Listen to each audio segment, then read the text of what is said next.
Welcome to Aditya stories. ఈరోజు మనం మరొక స్టోరీని తెలుసుకుందాం. రామాపురం అనే ఊరిలో గోపి అనే పిల్లవాడు ఉండేవాడు. ఒకరోజు గోపిని వాళ్ళ నాన్న పిలిచి పక్క ఊరిలో తన బంధువుల ఇంటికి వెళ్ళమని చెప్తాడు. వారు ఒక పెట్టెని మరికొన్ని వస్తువులని ఇస్తారని, దాన్ని జాగ్రత్తగా తీసుకురావాలని చెప్తాడు. దాంతో గోపి తన తండ్రి చెప్పిన గుర్తుల ప్రకారం పక్క ఊళ్ళో ఉండే ఆ బంధువుల ఇంటికి వెళ్ళాడు.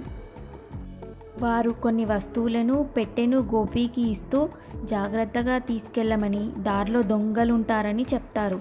ఇంటికి వస్తుండగా గోపికి తన వెనకాల ఎవరో వస్తున్నట్లుగా అడుగుల శబ్దం వినిపించింది. ఎవరో దొంగ తనని వెంబడిస్తున్నాడని తెలుసుకున్నాడు.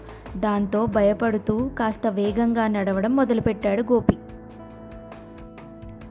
వెనక వచ్చే అడుగుల చప్పుడు వేగం కూడా పెరిగేసరికి గోపికి ఏం చేయాలో అర్థం కాదు.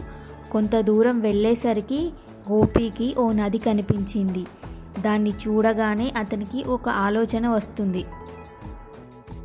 వెంటనే నదికి కాస్త పక్కగా ఉన్న పొదల్లోకి తన దగ్గరున్న పెట్టెను విసిరేసి నది ఒడ్డున నిలబడి, నా పెట్టె నీళ్ళలో పడిపోయింది అంటూ గట్టిగా ఏడవడం మొదలు పెడతాడు గోపి.